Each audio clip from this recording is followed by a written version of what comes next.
ਹਾਂਜੀ ਦੋਸਤੋ, ਰਾਜ ਸਵਾਮੀ ਜੀ ਸਾਰਿਆਂ ਨੂੰ। ਇਹ ਕੁਝ ਚੁਣਿੰਦਾ ਕੁਐਸਚਨਸ ਹੈਗੇ ਆ ਜੋ ਬਾਬਾ ਜੀ ਤੋਂ ਪੁੱਛੇ ਗਏ ਸੀ। ਤੁਸੀਂ ਸਾਰੇ ਧਿਆਨ ਨਾਲ ਸੁਣਿਓ।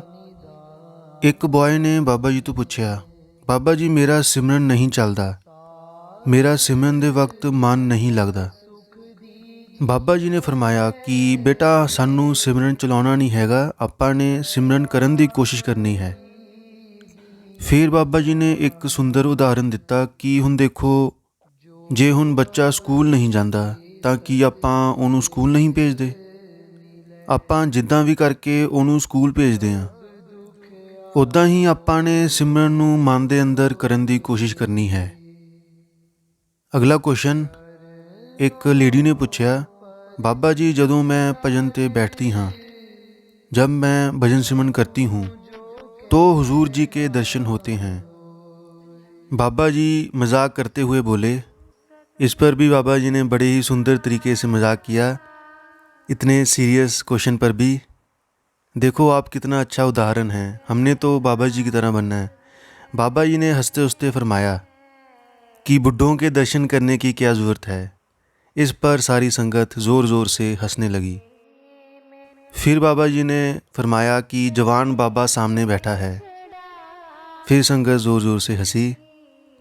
तो दोस्तों देखो, हमें अगर हम उनको समझना चाहें बाबा जी को, तो हमें भी उस दायरे तक पहुंचना पड़ेगा।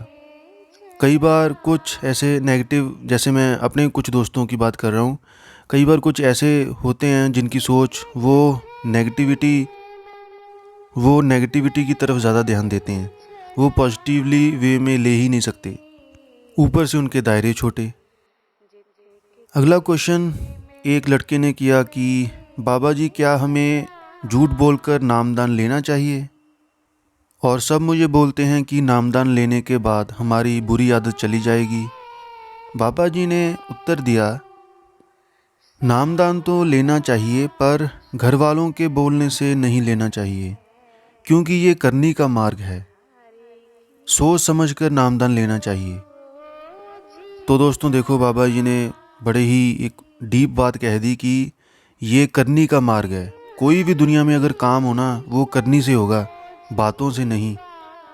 जैसे आजकल लोग ऑनलाइन ही सब कुछ करते हैं, तो ऑनलाइन से बात नहीं बनेगी। अगला क्वेश्चन, बाबा जी जब डेरा ब्यास में शब्द ऑडिशन होता है तो मेरे घर वाले मुझे नहीं आने देते। बाबा जी ने उत्तर दिया कि जो घर वाले कहते हैं सही ही कहते हैं। आप अपनी जिम्मेवारी को छोड़कर ना आओ, पहले अपनी जिम्मेदारी को संभालो फिर आओ। लाइफ हमेशा बैलेंस में होनी चाहिए, अनबैलेंस नहीं। अगला किसी बॉय ने क्वेश्चन किया कि बाबा जी मेरे घर वाले मेरे पीछे पड़ गए हैं कि मैं शादी करूं। बाबा जी ने फरमाया कि जदों घर वाले कह रहे ने फिर तो बड़ी खुशी नाल करनी चाहिए है। आगे बाबा जी ने कहा कि शादी के बाद हम सभी को बीवी की गुलामी करनी पड़ती है। इस पर संगत हंसी। उस लड़के ने कहा कि बाबा जी अगर घर वाले देखेंगे मेरे लिए तो मुश्किल होगा मेरे लिए। फिर बाबा जी ने फरमाया कि तू लव मैरिज ही कर ले। संगत इस पर मुस्कुराई। फिर बाबा जी ने कहा कि अच्छा पहले ये तो बता कि कुड़ी की कहंदी है तेनू वैसे? बाबा जी वो कहंदी है कि ब्याह तो बाद आपां बाहर सैटल हो जावांगे। बाबा जी ने हंसदे हुए कहा कि वाह शाबाश। संगत मुस्कुराई। फिर बाबा जी ने फरमाया कि पहला अपनी लाइफ च खड़े तो हो जो, प्लैनिंग बाज कर लियो तुसी दोने। अगला सवाल बाबा जी से किया गया कि बाबा जी मेरे माता जी की डेथ हो गई है और मुझे उनकी बहुत याद आती है और मुझे उनके सपने भी काफ़ी आते हैं। मैं क्या करूं, मुझे कुछ समझ में नहीं आता। बाबा जी ने फरमाया कि अब जो हमारे मन की गहराइयों में बस गया होता है, इसलिए हमें उन चीज़ों का प्रभाव होता है हमारे मन पर, और जो प्रभाव होते हैं वो सपने में आ जाते हैं। जिनका प्रभाव हमारे मन के ऊपर होता है, जिनसे हम बहुत प्यार करते हैं, तो वो बार बार हमारे सपनों में आते हैं।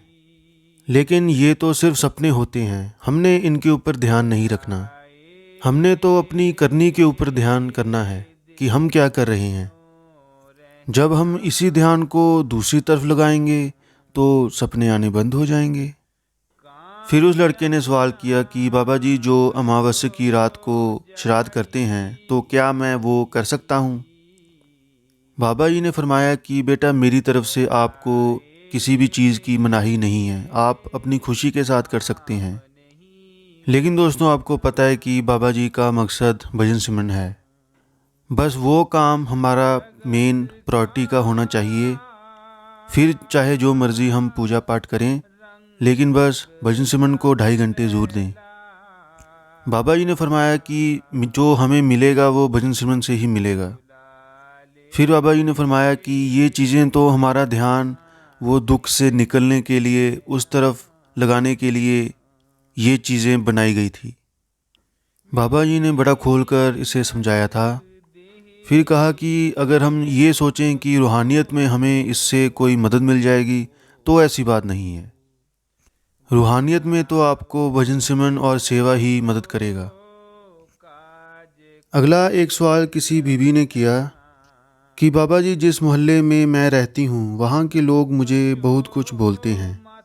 और फिर उन्होंने कहा कि बाबा जी, मैं कंजरों के मोहल्ले में रहती हूँ। उसने थोड़ा गुस्से में कह दिया। फिर बाबा जी ने कहा कि नहीं बेटा, ऐसी बात नहीं बोलनी चाहिए। फिर बाबा जी ने कहा कि देखो बेटा, अभी जात पात सारी ख़त्म हो गई है। फिर उन्होंने कहा कि परमात्मा ने हमें इंसानियत बख्शी है, हमने उनकी इंसानियत देखनी है, हमने किसी को भला बुरा नहीं कहना है। आगे बाबा जी से प्रश्न किया गया कि बाबा जी, जैसे आजकल शादियां हो रही हैं तो कई बार कुछ ऐसे दोस्त या ऐसे रिश्तेदार आते हैं जो सब खाते पीते हैं, ड्रिंक वगैरह बहुत करते हैं, तो क्या हमें ऐसी शादियों में जाना चाहिए? फिर बाबा जी ने फरमाया कि ये ज़िंदगी जो है ये उनकी ज़िंदगी है। अगर वो ड्रिंक करते हैं, कुछ खाते हैं उल्टा सीधा, तो ये तो उनके कर्म हैं और हम तो किसी को बदल नहीं सकते। हम क्या कर रहे हैं, हमें उसके ऊपर ध्यान रखना है, खासकर अपने ऊपर ध्यान रखना है। जो दूसरा कर रहा है उसके ऊपर ध्यान नहीं देना, क्योंकि ये उसके कर्म हैं। हम क्या कर रहे हैं, हमें अपने ऊपर ध्यान देना है। अगर वो चाहते हैं कि हम उनके सोच की कदर करें, उनकी सोच की कदर करें, या हम चाहते हैं वो हमारी सोच की कदर करें, तो बेटा एक दूसरे की कदर करो। अक्सर बात सत्संगों में समझाई जाती है कि परमार्थ किसी को समझाया नहीं जा सकता।